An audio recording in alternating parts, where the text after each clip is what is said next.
It seems that Russia is intensifying the attacks on Ukrainians. What's going on right now on the battlefield? It's just a natural consequence of the end of the so-called Ukrainian counteroffensive, which fizzled out. They were stopped dead in their tracks, literally dead in their tracks. And this counteroffensive with Russia started really about 4 or 5 weeks ago. So it's been underway for a while. They're making very steady progress. Some days they're going several kilometers. Some days it's only, maybe half a kilometer, but they're moving forward, not backwards. And this has really created some alarm on the part of the Ukrainians because they recognize this is very much on a much smaller scale. But this is like what Russia started doing once it launched Operation Bagration during World War II in the summer of 1944. And they had sequential offensives. They'd start one, and then they'd start another, and then they'd start another. And that threw the Germans off balance back then because they were not sure where the blow was coming from. Well, that's exactly what Russia is doing to Ukraine and to its NATO masters. We've heard that Zelensky was asking Zelensky to mobilize 500,000 soldiers. And then Zelensky said that he didn't ask for it. What's happening in Ukraine right now? They need a marriage counselor. There's clearly they got communication problems. Well, this is the different messages coming out of both Zelensky and Zelensky, and where Zelensky, the general, who is ostensibly subordinate to Zelensky, is being outright defiant of his authority and embarrassing him and saying things about him that are, he's calling him a liar. There's no other way to look at it, and so this is just part of this continued deterioration of the political, military, economic situation in Ukraine. They don't have good news. Santa didn't leave them a nice present under the tree. They are really coming up against desperation, excuse me, because the Western funding is dried up for now, no foreseeable restart in the future. And even if it restarts, it's not like the West is sitting on a pile of Patriot missile batteries and 155 millimeter ammunition that they can feed into artillery systems. The West is tapped out. We're going, Washington, D.C. is going around right now begging Japan, hey, could you help us out here? Could you try to start building some of these 155 millimeter shells? Because we don't have enough. And then adding to the strains are the U.S. supplying all of these weapons into Gaza to the Israelis. So it's ugly times for Ukraine. Russia is not sitting back. They have not gone into an encampment like Valley Forge, as the revolutionary soldiers did during the War of Revolution against the Brits. They're active in combat and they're moving forward. Ukrainian foreign minister said that Europeans don't know how to fight. When it comes to Europe and the support that goes to Ukraine and its fight against Russia, what else Europe can do for Ukraine, in your opinion? Well, number one, nobody in Europe has fought a war like Ukraine's fighting right now since World War II. Okay, let's remember the French. They got their ass kicked at Dien Bien Phu in Vietnam, where the North Vietnamese surrounded them and wiped them out almost. So there is nobody wearing a uniform anywhere in Europe that has any kind of experience that they can come in and teach the Ukrainians what they need to do. This is the equivalent. Ukraine's like the guy that has just bought a new gun and wants to get firearms training, and he goes to some guy that's never fired a pistol. Does that make any sense? You're not going to get any decent instruction that way. Nothing that's going to be you want to bet your life on. So then the armies across the board, maybe with the exception, even the French, but the Brits can barely field a force of 70,000. That was what Ukraine was struggling to deliver for their, much ballyhooed counteroffensive. And of that 70, there may be only 30,000 would be competent for combat in the UK. Ditto for Germany. Germany's good with pronouns, purple hair, and homosexual liaisons, but beyond that, they're not a very good army at all. Perhaps out of all of the NATO armies in continental Europe, Poland's probably the best, maybe followed by the Romanians, but they still, none of them have the manpower to rally to go up against the Russians. But recognize Russia's, this year alone, has added 500,000 men. They've been recruiting at the pace of 41,000 plus every month since January. So just do the math on that. It's honing in right at 500,000. Russia has moved to expand its military, so there's a force. It will be 1.3 million with just the army, and then when you add in Navy and Air Force, you're going to get up to 2.2 million. Well, that dwarfs what the United States can field right now, and Russia's doing that with 50% smaller population. So Russia's gotten the message. They're at war with NATO. There's not just war with Ukraine. They're at war with NATO, and so they're not going to be caught unawares and unprepared. Now, that's why they started. It was after the peace talks fell apart in March of 2022, and then the ensuing offensive by Ukraine into Kharkiv that forced the Russians to fall back and relinquish that territory, that they realized, okay, this is going to be a fight. And so at that point, they started retooling, and they retooled very rapidly, despite the West doubting their ability to do so. And the one advantage Russia does have now, when they recruit these people, they bring them into a training center. They go through at least 13, 14 weeks of basic training, and then they go on to advanced individual training, just as we do in other modern armies like the UK, United States, where you get a chance to develop your skills. You're not immediately thrown into combat.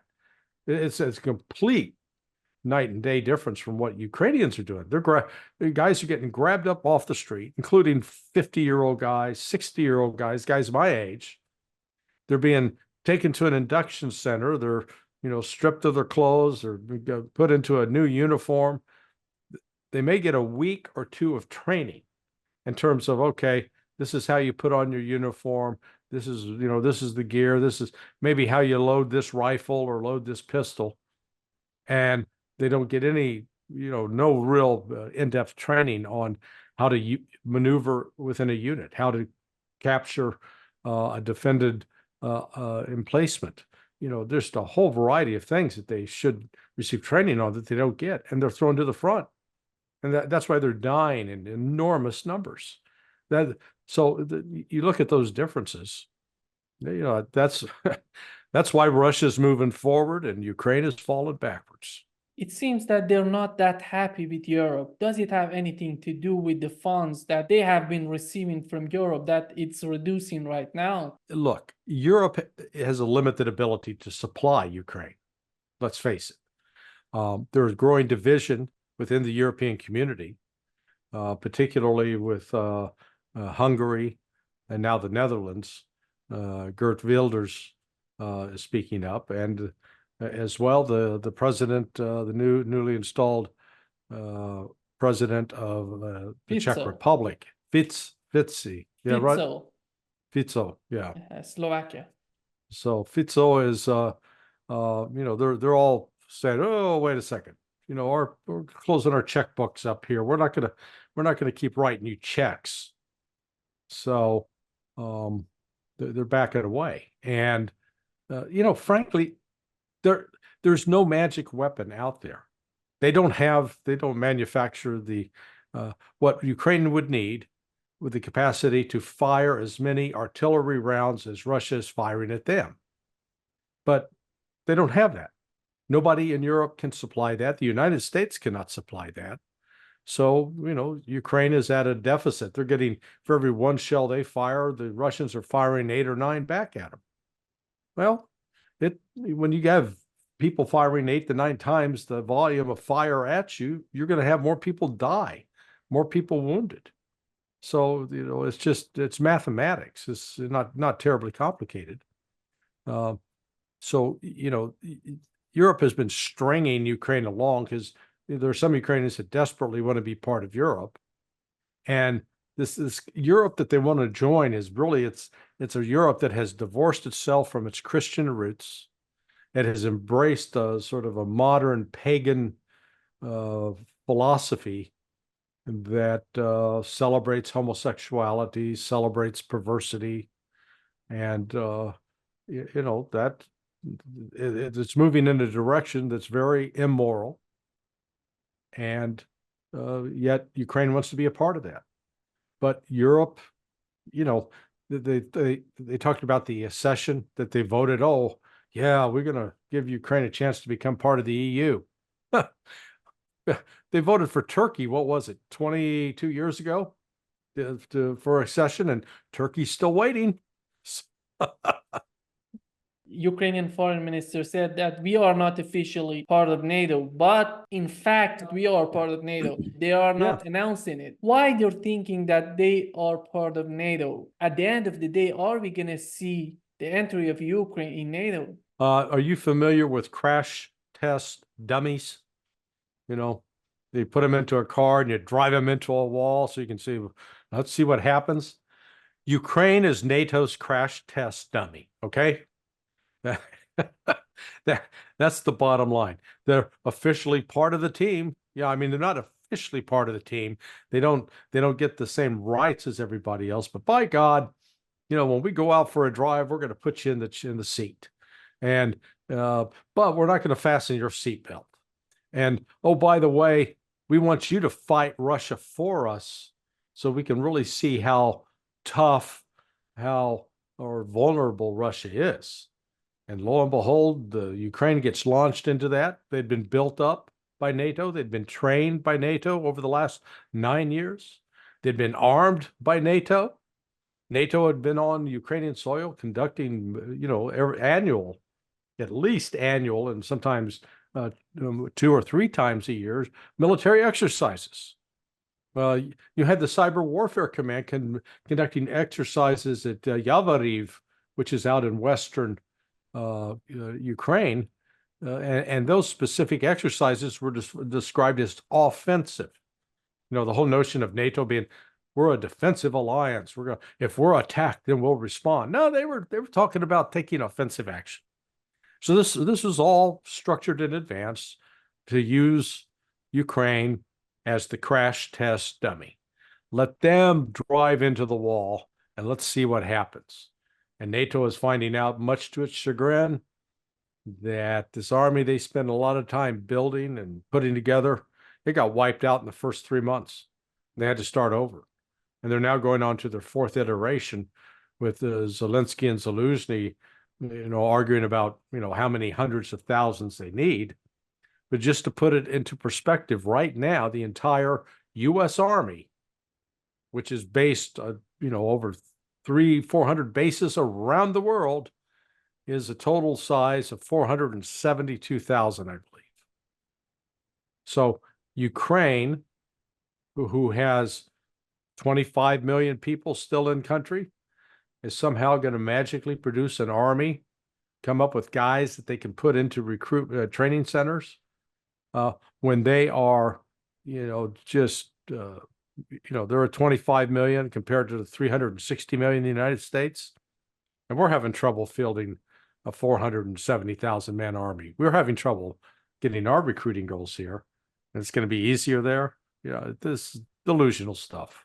It seems that Germany was sending soldiers to Lithuania at the border with Russia, and Spain was sending soldiers to Slovakia. Why they're doing this? I think they're looking to try to create a pretext to get Article 5 activated, which still means each country has to vote to go to war. but they're desperate to try to force the Russians into a direct conflict. It's crazy. It's insane. Because there's nobody in Europe that's capable of standing up and fighting the Russians, either individually or collectively. NATO as a whole cannot fight Russia, and if push comes to shove, if the European NATO countries provoke an incident and try to activate it and get Turkey on board, I think Turkey's going to tell them to go pound sand. Turkey's not looking to get into a war with Russia at all. Are we going to have some serious issues with nuclear bombs? Well, there is that risk. I mean, the risk grows simply because the United States and Russia's they're not really talking. They're not communicating in a way to build confidence that the other's not crazy and lost its mind. Now, Russia is not crazy. Russia is very sane, very rational. But if you're the Russians looking at Washington, D.C. and Joe Biden and Jake Sullivan and Antony Blinken and that crowd, you got to really sit down and wonder if there's any adult in charge, and just how can they be this crazy? So yeah, I think it's troublesome. It's a risk that the people are weighing and have to be conscious of. Do they really want help Ukraine? Because if Russia gets Odessa, it's almost impossible to take it back from Russia. They can try. They actually are starting to try. They're at least putting out feelers. Russia's not going to negotiate with the West. Why should they? The West has proven to be liars in all these agreements. It wasn't Russia that walked away from the anti-ballistic missile treaty. It was the United States. It wasn't the Russians that walked away from the intermediate nuclear agreement. This was the United States. And then it wasn't Russia that walked away from Minsk I, Minsk II. That was Europe. And they now know that the Europeans were lying. There was only a pretext in order to give Ukraine some space to build up so they could militarily engage Russia and defeat Russia. That was the goal. I mean, what's there to negotiate about? This is not, as the West likes to portray it, a stalemate, a frozen conflict where each side is now exhausted. Each side is bled out. They have no more men to throw into the battle. They have no more bullets to shoot. Their ammunition is low. Oh, nonsense. That may be Ukraine's situation, but certainly not Russia's. Russia's just the opposite. Ample numbers of troops, trained troops that have been in training now for approaching a year. That's how it should be, that you're not just grabbing people off the street and then throwing them into the front lines. The defense industry is blasting on all cylinders. If they have any problem, is that they may not have enough workers. They're going to have to import workers, maybe from places like North Korea and China. But the plants are producing aircraft, tanks, artillery pieces, ammunition for artillery, the artillery shells, rifles, pistols, vehicles.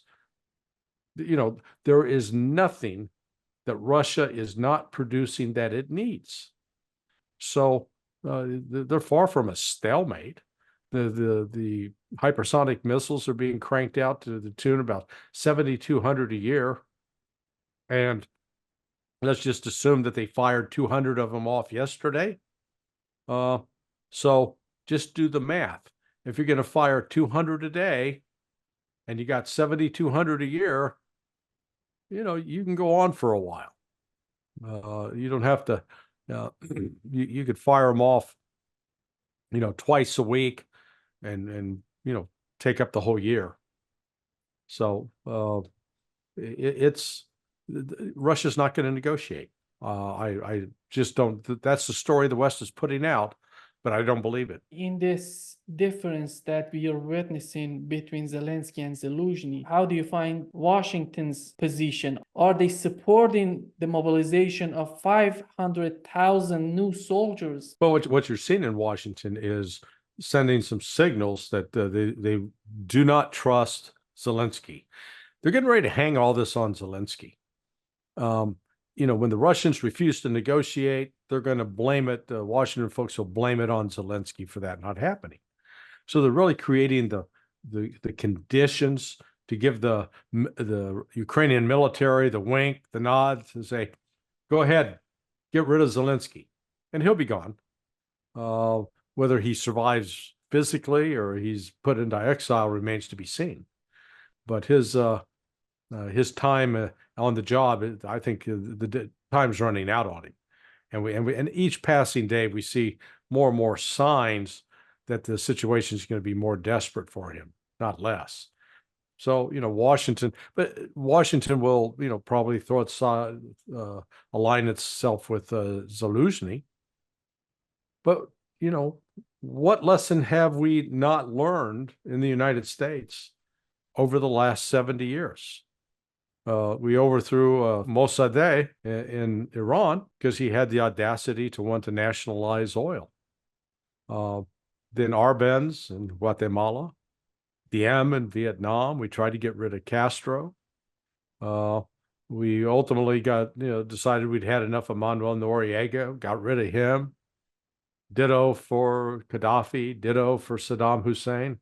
Remember, we were providing Saddam Hussein with weapons. So when you go through the history of America's meddling in foreign countries, we always make the decision about who we're going to get rid of and who's going to be in power. And it invariably makes the situation worse. You can't point to any one country that I'm aware of where the United States moved to remove existing leadership and it made the situation better. So we're a malevolent, meddlesome force in the world, unfortunately. When it comes to this attitude of the US that you've just mentioned, when it comes to China, what's the difference? What China is doing right now, what they've been doing in Africa, in the Middle East, it seems that they're winning on each and every aspect. Yeah, well, China is focused more on building things and working cooperatively with other people as opposed to basically subjecting them to a colonial power like the United States. The United States is behaving much like the old colonial powers. But China, I just saw today, it looks like the head of their Department of Defense, Ministry of Defense, is now an admiral. Previously, they'd gone with an army general. I think that's sort of an ominous signal because it shows that China now recognizes that when war comes with the United States, and it's coming, because there are too many people in the West that have convinced themselves that we're going to fight China. China is preparing to do so on recognizing that it's going to be a naval battle. And they recognize the United States has actually, despite have this very large, expensive Navy, it doesn't have as many ships as China, and its defense capabilities can be quickly overcome with a combination of drones and cruise missiles. So, China, this move by China, I think, reflects that they recognize the United States is no longer a reliable negotiating partner. They've come to the same conclusion that the Russians have.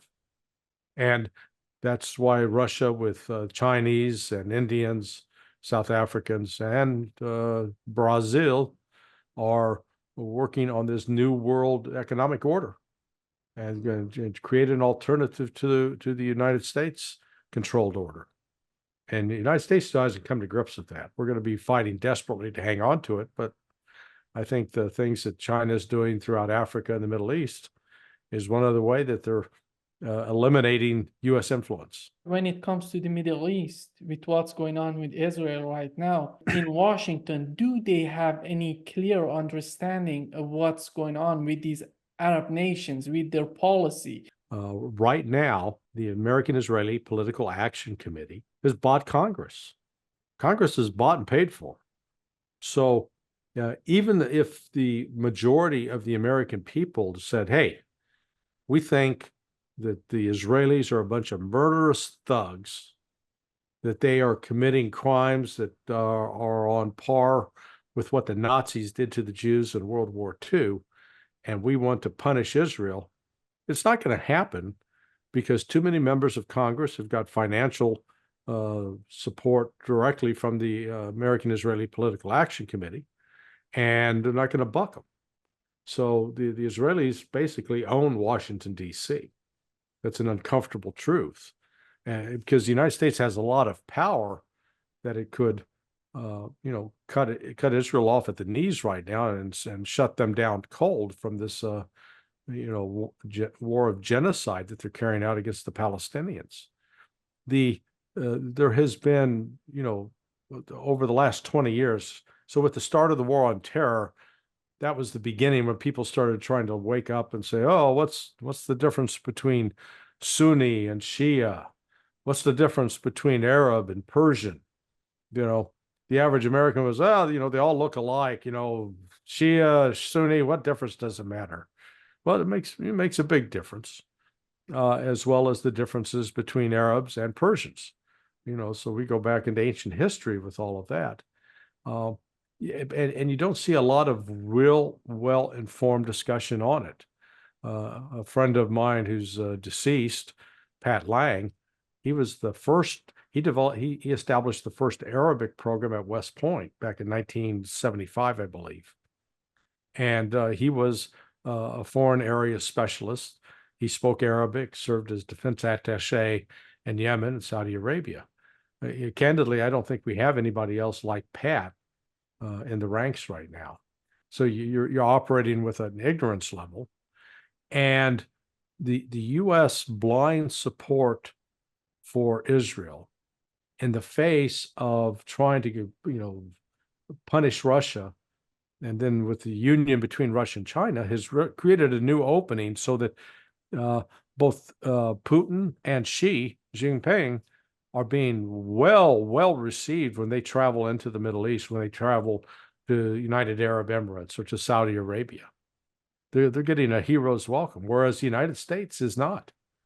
So U.S. influence in the region has been drastically eroded, and their unprincipled support for Israel and tolerance, enabling of the Israelis to murder so many women and children in Palestine is just adding to the disgust. We've seen that the tensions between Netanyahu and Erdogan from Turkey is increasing. Erdogan's a gas bag.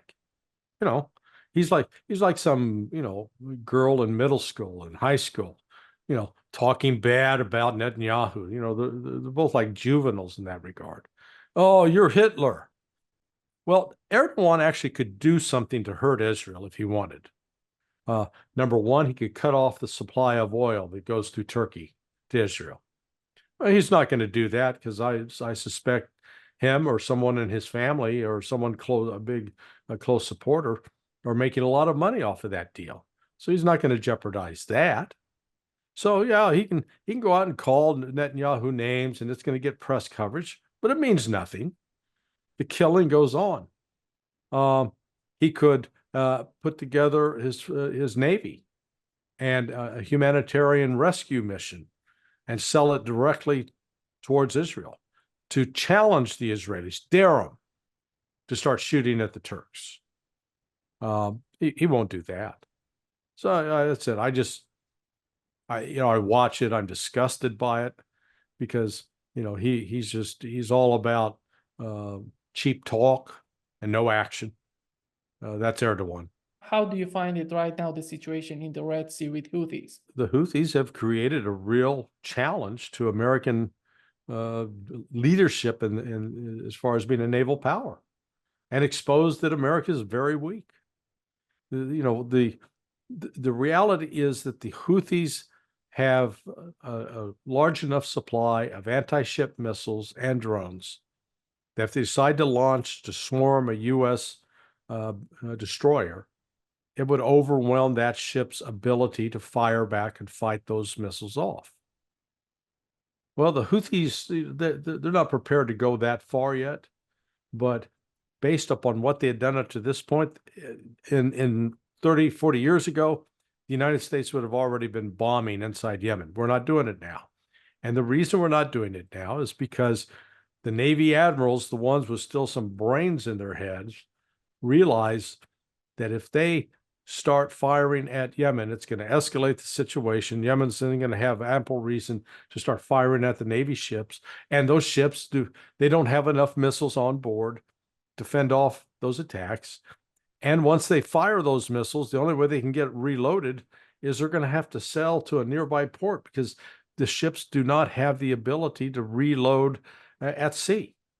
U.S. Navy, about 30 plus years ago, thought it was a good idea to eliminate what they call ship tenders.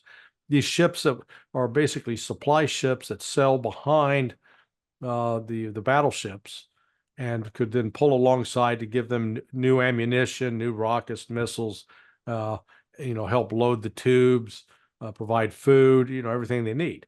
They got rid of those. They do it now they set up bases around the world. And so after you run out of ammunition, then you sell off to a base to get refitted. Well, the Houthis now realize that about the United States. I mean, I'm not revealing state secrets. This has all been, published in unclassified publications. So the United States is, I think, genuinely worried that if they start attacking targets in Yemen, they're not going to be able to sustain it to finish it. They're going to be a lot like what Israel's doing in Gaza, killing a lot of civilians, not achieving much militarily. It seems to me that Netanyahu would be more than happy if the United States started a new war in the Middle East. How a new conflict in the Middle East between the United States and any other country would benefit Israel? Well, they feel if the United States is having to fight, that it's going to ease pressure on Israel to back off. Because the United States is starting to pressure Israel that, hey, you got to bring this to an end. And the political pressures against Israel are growing domestically inside Israel. The hostage families are becoming more incensed, I think, with each passing day. There's just a report came out this week in Haaretz, the liberal Israeli newspaper, reporting on what happened with those 3 Israeli hostages that had escaped from Hamas and were trying to get it back into Israeli lines, and the Israeli soldiers shot them. And when you go through that report, you realize how poorly trained these Israeli soldiers are. Number one, they're young, they're inexperienced. I mean, one of the guys said, yeah, they asked me, did you hear the order, ceasefire? He goes, oh, yeah, but I thought it was only just for a moment. My God, that's one of the reasons you go through basic training. You learn that when they say ceasefire, you cease fire. You don't start firing again until given a command to fire, number one. And then it gets to issues like rules of engagement. These soldiers are clearly taught you can shoot anybody even if they're not carrying a gun, which is a war crime. That is just a war crime. So you've got all these pressures building on Netanyahu, and then on top of it, the losses, the casualties the Israelis are suffering, both in terms of men killed in action, wounded in action, as well as equipment.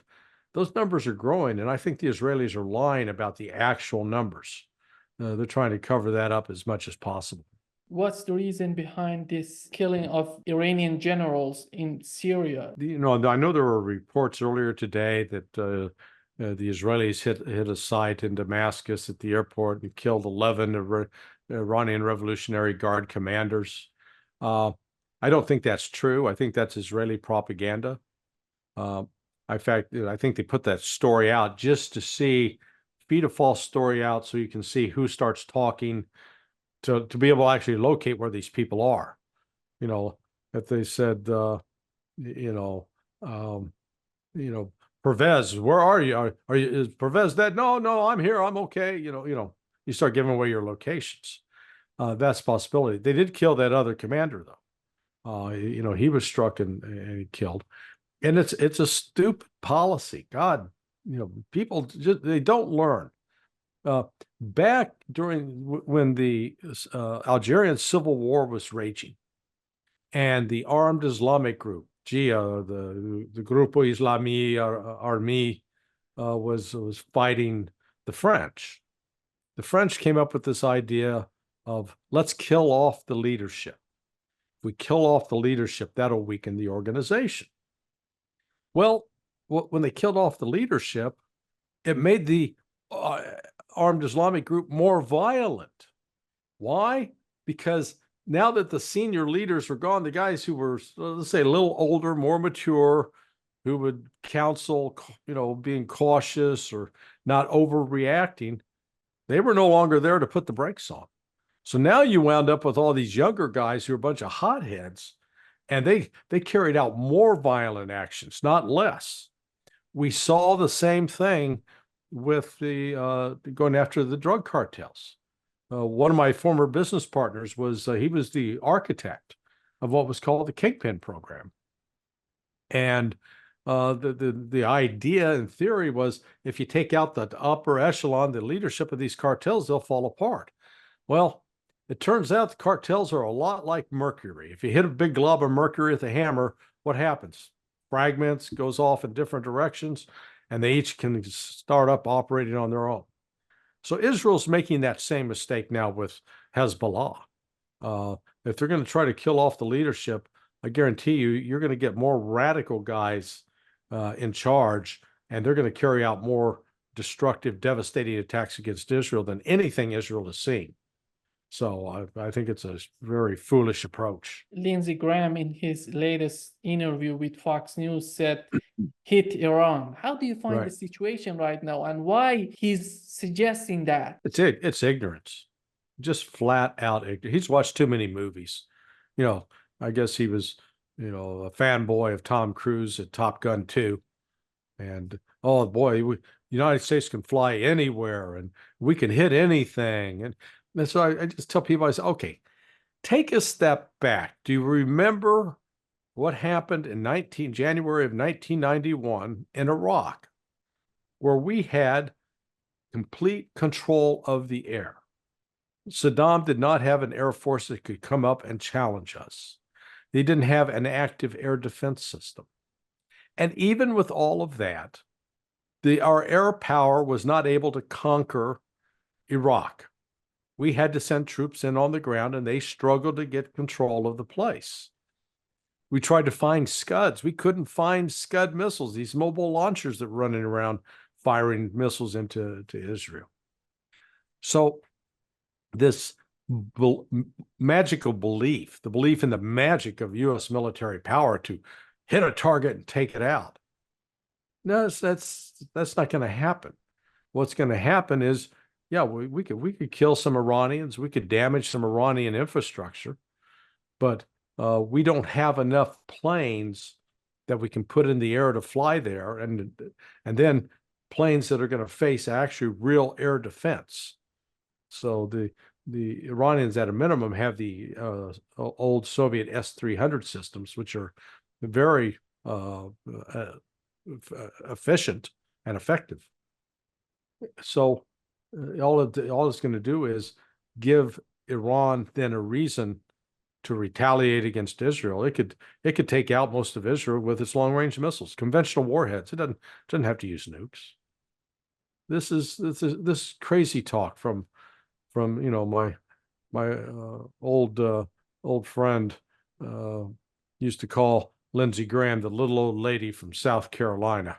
When it comes to Russia and China, if that happens between the United States and Iran, what would be the reaction of Russia and China, in your opinion? They could very well get in on the side of Iran.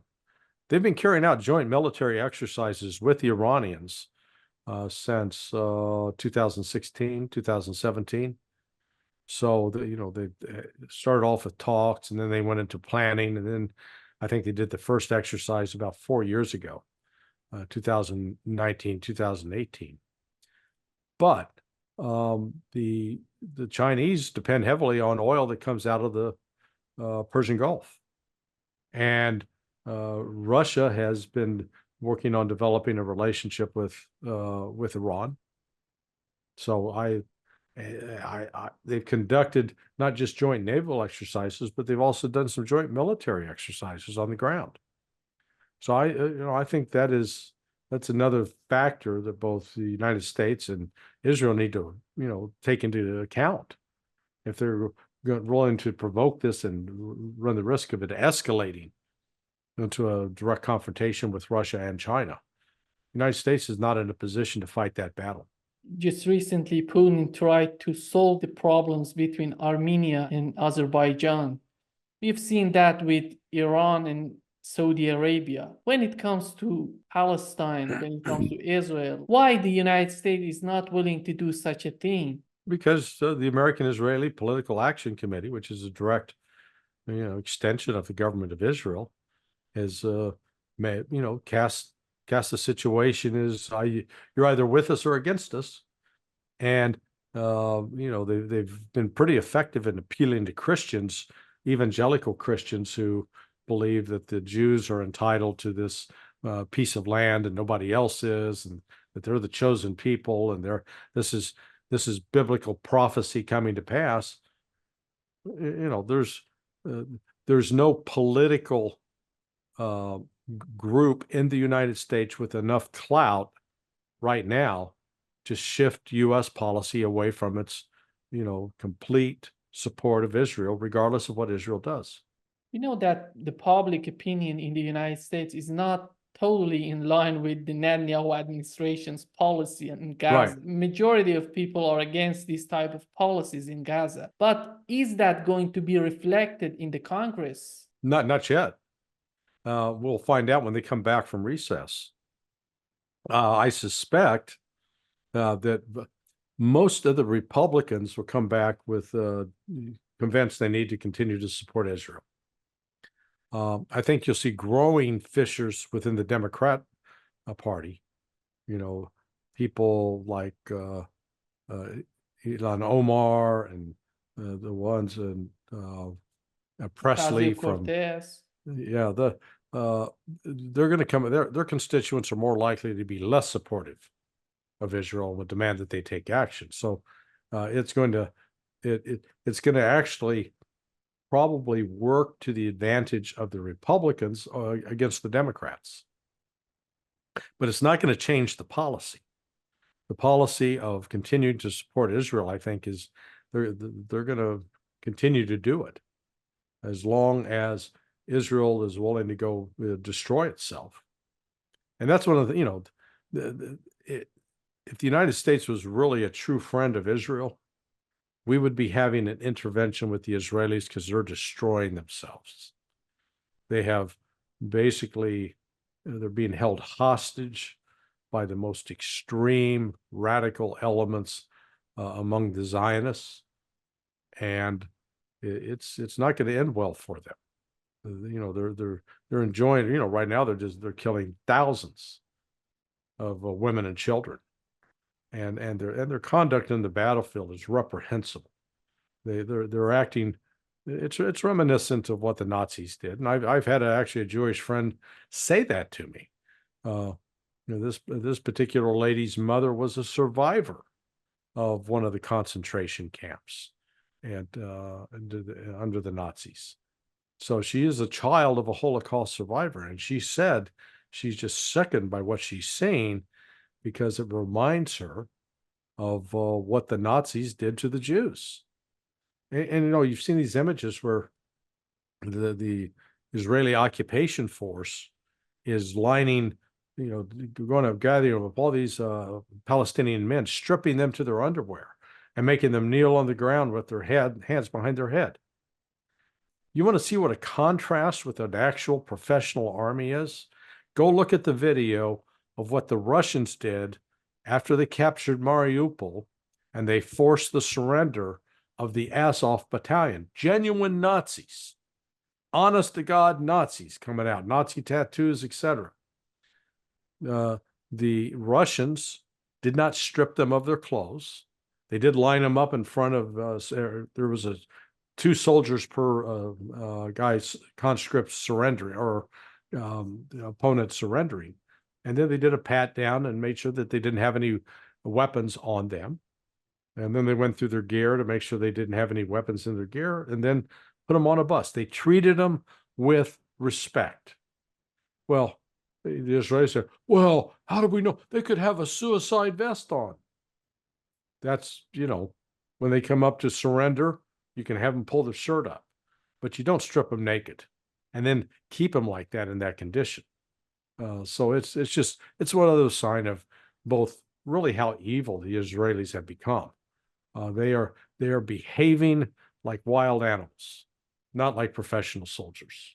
If Donald Trump wins 2024, Trump would be more in line with the Netanyahu administration, or he's going to convince them to go after some sort of political settlement? No, I think he'll go for the deal. That's Donald Trump. He prided himself on developing a relationship with the Saudis, and that through his son-in-law, Jared Kushner, working on the Abraham Accords, Trump developed some real credibility within the Zionist community by virtue of moving the U.S. Embassy to Jerusalem, as many politicians had long vowed to do, but never did. So on that count alone, he has got some credibility. So I would see his first step is trying to, get Israel to stop killing. And look, it's going to be over by then anyway. Israel cannot continue this, what they're doing.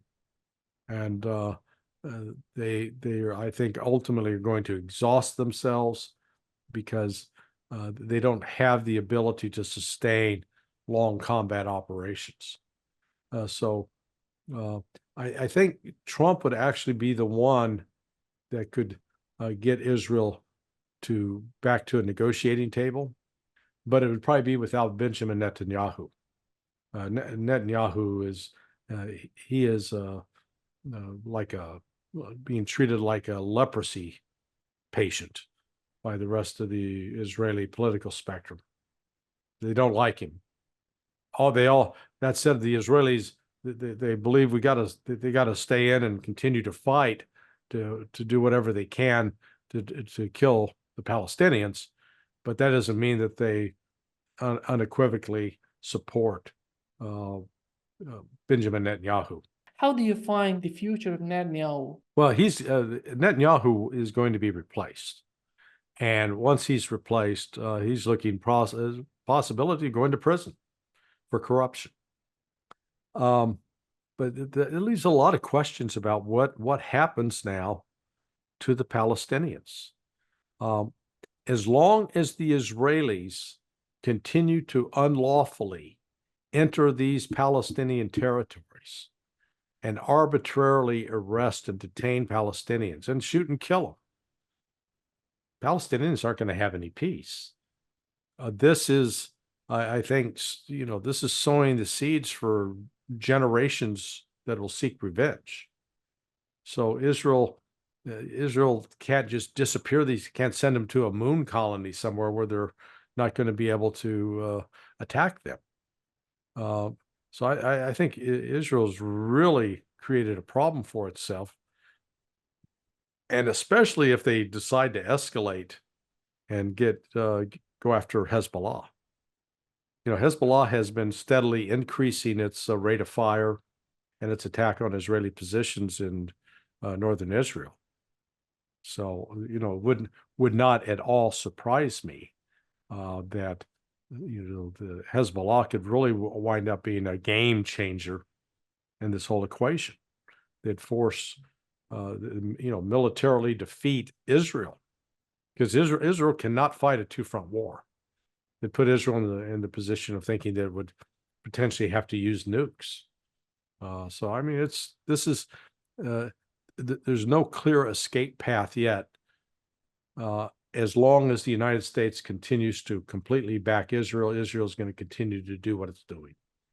If the United States pulls the plug, then Israel is going to be forced to negotiate, because it will not be able to sustain the military operation without full backing of the United States. China seems to be imposing economic sanctions on Israel because Israel is facing difficulties importing electronic components from China. An Israeli official said that it's connected to the war. How do you find it? Is that related to the war, or it's a bigger picture, is the fight between the United States and China? Well, I think it's a combination of the two.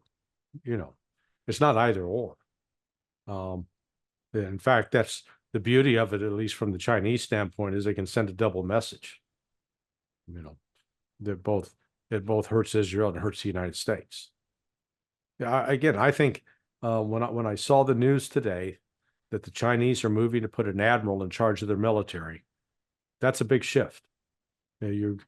Before they were focused on land, and let's be candid about it. The Chinese army has always been a pretty pathetic entity. Really big, not very good.